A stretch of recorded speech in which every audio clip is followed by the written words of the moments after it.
নমস্কার। গতকাল একটা ঘটনা চোখে পড়লো বলে আজকে আপনাদের জানাবো বলে ভাবলাম।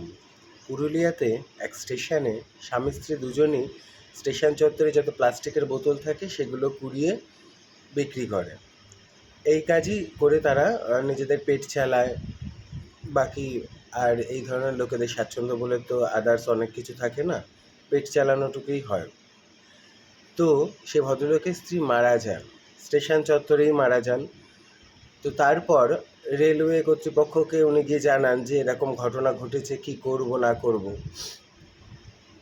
স্বাভাবিক মতে রেলওয়ে কর্তৃপক্ষের তখন তো তার পোস্টমর্টম করা এবং সেই ডেড বডিকে সেখান থেকে নিয়ে যাওয়ার ব্যবস্থা করাটা জরুরি ছিল বলে আমার সাধারণ চোখে মনে হয়।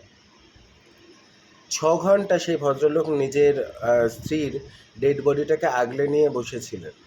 তারপরে যখন কোনো পদক্ষেপ নেওয়া হয় না এবং রেলওয়ে থেকে তাকে বলা হয় তাড়াতাড়ি সেই ডেড বডি নিয়ে যেন সেখান থেকে বেরিয়ে যায়, একটা বেডশিটে ডেড বডিটাকে পেঁচিয়ে পা বেঁধে হাত বেঁধে নিজের ঘাড়ে নিয়ে সে স্টেশন থেকে বাইরে যায়।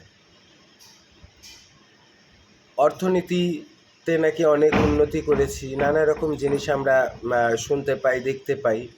ভারতের অর্থনীতির চতুর্থ স্তম্ভই তো বলা যায় প্রায় রেলওয়েকে। তো তারা কি এইটুকু ব্যবস্থা নিজেরা করতে পারে না? এইটুকু জিনিস করতে গেলে, এইটুকু সাহায্য করতে গেলে তো যে কজন স্টাফ আছে তারা 100 টাকা করে চাঁদা তুলেই সেই জিনিস করা যায়। কোন জায়গায় পৌঁছে যাচ্ছে বলুন তো আমাদের মানবিকতা বোধগুলো? শুধু হিন্দু মুসলিম করে নাচলে আর ধর্ম মারিয়ে খেলেই হবে? কি মানবিকতার জায়গাটা কোন জায়গাতে? রেপ হলে বলছি যে অনেক জায়গাতেই হয়, হতেই পারে। পুজোর সময় এইসব কেন? পুজোর সময় রেপ হতে পারে, পুজোর সময় রেপ নিয়ে কথা বলা যাবে না। একটা লোককে ডেড বডি নিয়ে কাঁধে করে ঘুরে বেড়াতে লাগবে, তার কোনো ব্যবস্থা হবে না। আশেপাশের মানুষগুলো কি চাইছে, কি করতে চাইছে?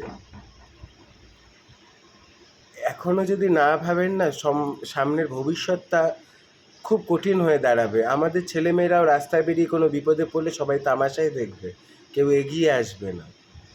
নিজেদের মানবিকতা বোধটাকে একটু জাগিয়ে তোলার চেষ্টা করুন প্লিজ।